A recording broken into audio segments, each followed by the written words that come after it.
All right, welcome to another edition of Covenant Metal TV. I am here with John Osborn from Diatheke. And John, thanks for being on the show, man. Thank you very much for having me. Absolutely. So, for anybody who doesn't know, tell us a little bit about yourself, a little bit about the band. Sure. Yep. So I'm kind of the head, I guess. Diatheke is my brainchild. It's kind of an extension from an earlier band that I was in, but that all kind of fell apart, and this is kind of me picking up the pieces with it. Okay. I describe it as a progressive mellow death band because it's longer tracks, but it's more on the melodic side, so it's not completely death metal, but it does have some of those elements in it. The word Diatheke is Greek for covenant, Oh, okay. so it it it ties in with a lot of the I like to. It's not. It can be worshipful, the lyrics, but it's more or less showing the relationship between God and man, like how big God is, how small we are, kind of a thing. And yes, I am purposely pronouncing Diatheke wrong. I think the correct way to do it is like Diatheke, but I wanted three syllables, so it's art. Screw it, I'm pronouncing it differently. So it's Diatheke. Yep. There you go, man. Yeah, because I was all like, gosh, I hope I'm not going to butcher it, because to me it looks like Diatheke. Well, So, yeah, and yeah. honestly, some people have pronounced it even cooler. I'm like, dude, I wish I knew that before I made it kind of final in my head, but Right? I really don't care at the end of the day. It's whatever. Oh yeah, You say absolutely. whatever you want. There you go. So when did you start putting this together? So this, do you think is pushing 4 years old? Our first single, Bereavement, came out January of 2018, and without making it too complicated, like I mentioned earlier, this is an extension of an older band I was in called Citadel, which was more of a progressive metalcore type of thing. But I didn't want to stay in the whole core area for too long. Yeah. That's not really my cup of tea. I kind of like the more proggy, deathy kind of stuff, technical, whatever. So me and my younger brother Mike, he's the drummer, and our guitar player nowadays, who used to be in Citadel with all of us. So the three of us is like this big reunion thing. His name is Dallas McNeely. He's our guitar player. He's incredible. So But so what do you do in the band? I do bass and vocals. Ah, okay. Well, it kind of depends on the track. Nowadays, the lineup is final. So it's Mike on drums and vocals. I do bass and vocals. Dallas does all the guitars, but all the singles we've done so far have different lineups. Oh So wow. it's a yeah, it's kind of confusing. It took quite a bit to establish, okay, these are the ones involved. Um yeah, and since I moved up to northern New York recently, I'm away from because both Dallas and Mike live in the DFW area of Texas. Okay. So we kind of had to establish how we were going to move forward and if they really wanted to still be part of the project and not. So, yes, the lineup as of now is us three. Yes. Very cool. I like that. That's pretty cool. Excuse me. And so we're gonna go ahead and we're gonna play a couple of your lyric videos. The first one is Splendour. Can you tell us a little bit about that? Yeah. So Splendour has kind of an interesting history, and so we're a bunch of jokesters. We like memes. We like making things happen based off of memes. So I kid you not, the only reason this song exists is because we wanted to justify making a vinyl. So because we only had two songs, like I don't want to just make a vinyl if there's two songs. So we got to make a third single to put it on vinyl. So I had a conversation with Mike, our drummer, who is a vinyl technician. So that's really cool that he's in that industry.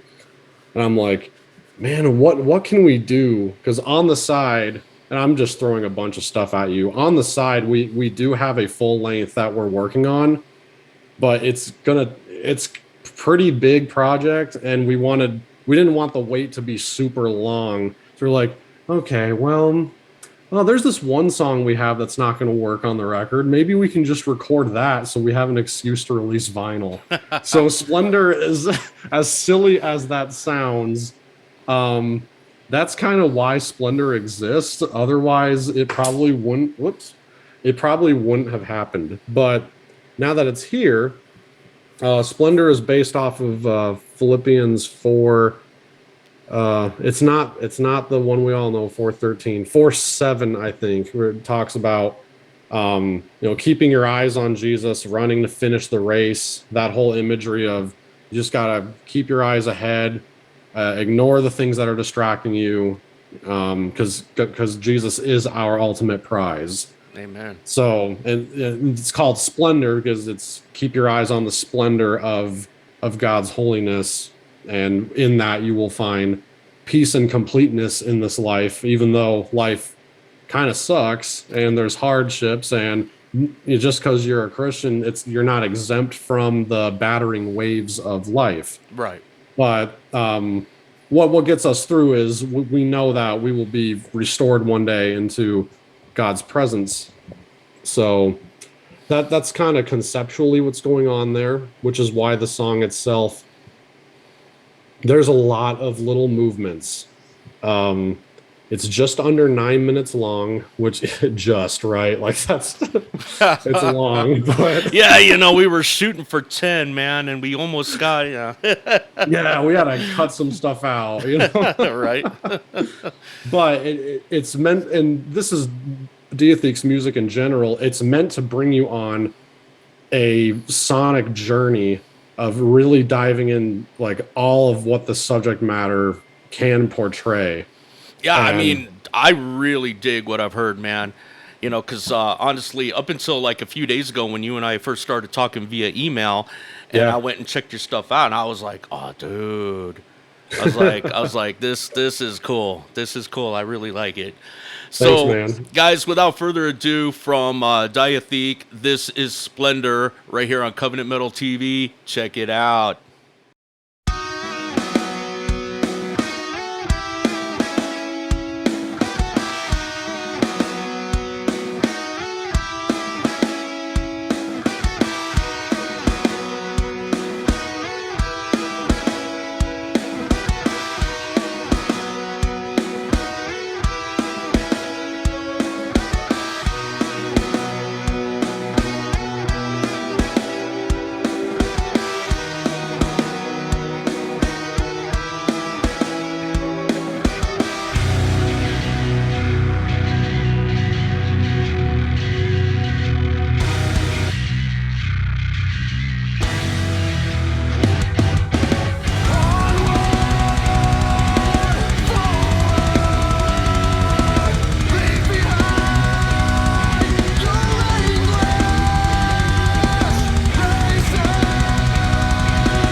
Hey, and we're back with John Osborn from Diatheke.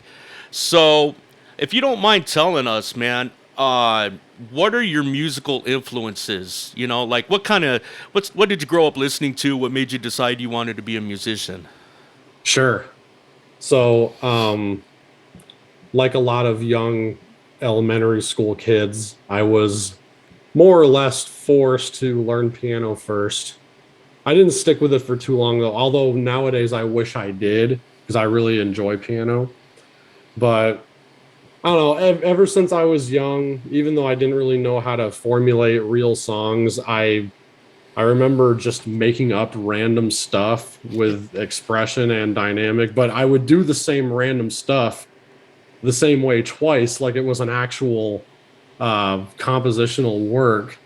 So I've always had that brain for songwriting, and it didn't really come into fruition until the band I mentioned earlier, Citadel. We did an hour long concept record of proggy metalcore kind of stuff, and that was like my first download or my first brain vomit, I guess, of all of this crazy ideas I have. But as far as influences go, it really comes down to three, I would say like three or four different bands, and they're all pretty different. But since I didn't really grow up with metal, I kind of discovered it a little later on. Um, I don't know if you know of a band called Falling Up. I think I've heard of them. Yeah, so they're like a piano driven alternative rock act, I guess. Their sound changed a lot, but just the way their chord progressions and just the way they texturize their music is really beautiful. And I would say at the end of the day, the reason why I like to write very melodically is because of them. Hmm. So I would give credit to that. Now, as far as like the two, there's pretty no, there's three. There's three big influences from the metal realm that are pretty much how or what how I write or how I strive to write.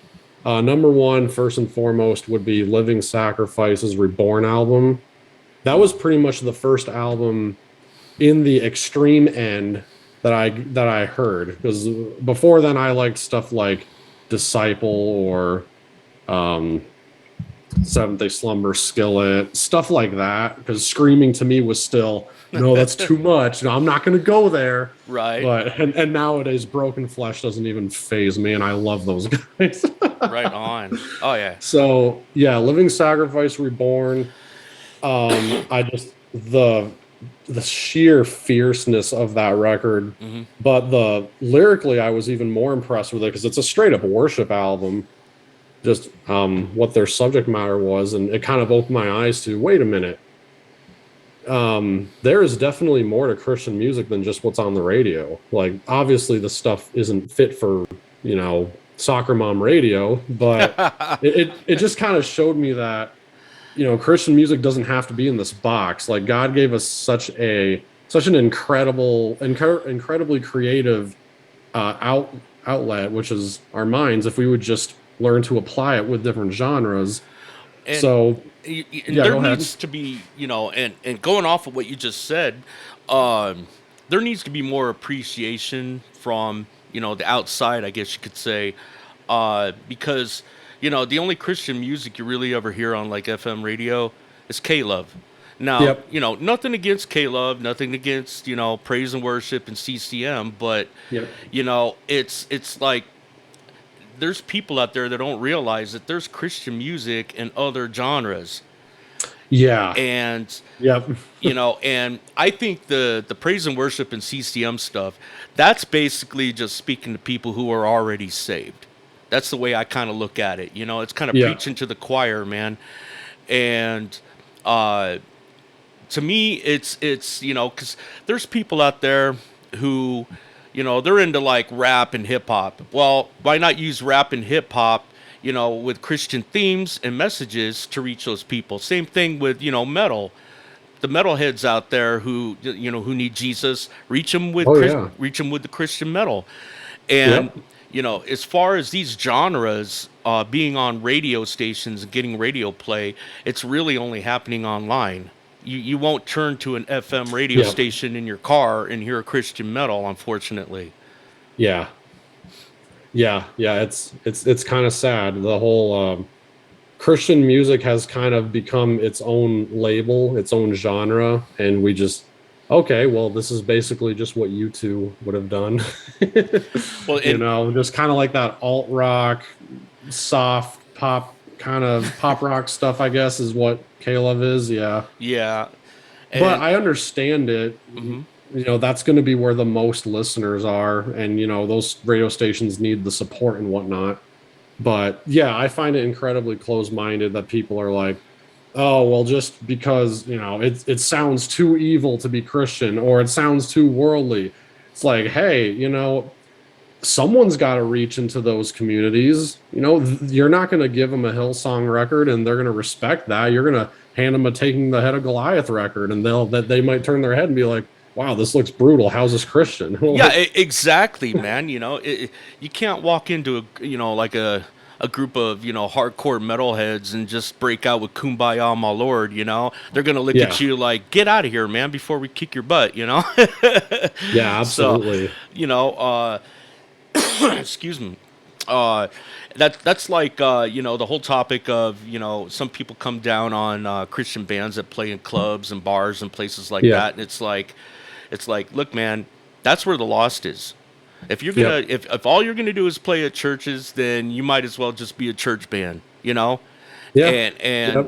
yeah, you're playing for people who already, they got Christ and preaching to the choir basically, like I said.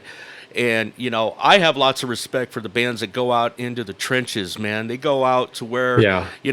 I mean, some of these bands, they go to some real bad places, man. But you know what? They're bringing Jesus with them, and they're giving Yeah, Jesus to the absolutely. people. They're planting seeds. They're praying with people, praying for people, and those are the bands that I respect more. And so you have another lyric video. We're going to give people another taste here, a double dose of Diatheke. Can you tell us about this one? All right. So the other one, this is our 2020 release called Magnify. And just warning everyone right now, this is a 13-minute song. So if you need to go make your coffee or need to like make lunch or do your own business meeting, you'll have Pause the plenty of video. time. Yeah. or you got to take your little nature walk, yeah. Yeah. You know, just get whatever you need to out of the way because this one will suck you in. But so Magnify it's basically a worship epic based on Solomon's temple dedication in 1 Kings 8, I think. There's another reference to it too. It's in Chronicles somewhere. Mhm. But I really wanted a song, like I said earlier, that was about how small we are, how big God is. Um, but in spite of that, how he still wants to know us. He regulates the universe. He makes the seasons change and the ocean tides only go up a certain point, and yet looks at us, which is like microscopic specks of dust compared to everything else he regulates, and says, I want to commune with that person and I Oh want to yeah. know this person. It's like in the Christian worldview, you just get so much value for the human being because of that. Because according to the creation accounts, we're made in His image, which is an extension of His highest artistic creativity and outlet. Oh yeah. So, but yeah, and this song is 13 minutes long, kind of symbolically to how much expression there needs to be for God. Like if God gave us this creative mind, whether it's through me or like any other artist out there, I just think it's a shame if we give God anything less. Mm. So whatever that means in your circumstance, if you're a punk band and only have like songs that are scratching 2 minutes long, hey, as long as you are pouring in the most of your offering, basically, but in my case, it just means bigger bombastic songs. So Stylistically, Magnify is definitely different because this song was primarily myself. This was in a transition time where Diatheke was sort of becoming. I was considering it just being a solo project. Mike still did drums on it and some vocals, but all the guitars and stuff were done by me. And since I'm nowhere near as flashy of a player as Dallas, this song is more focused on dynamic and like just big chord arrangements and stuff. Like there's riffs in it too, but it's very technically different than Splendour is. So it's got kind of a doomy flair, even though it's not real doom, but I don't know. You'll just have to hear it and decide for yourself, whoever is listening out there. Well, they're going to hear it right now. So, guys, from Diatheke, this is Magnify right here on Covenant Metal TV. Check it out. Turn it up.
Okay, we are back after that long break. Hopefully, you guys had some time to use the restroom, grab a cup of coffee.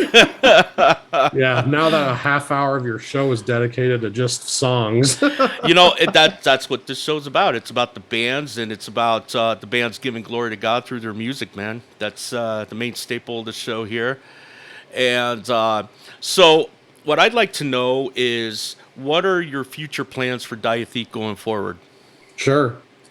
So yeah, we've been working a little backwards. From the beginning, we've had an album in mind, but it was too big and too a lot of work. Plus, with the lineup discrepancies, not getting established like who's actually going to be on it.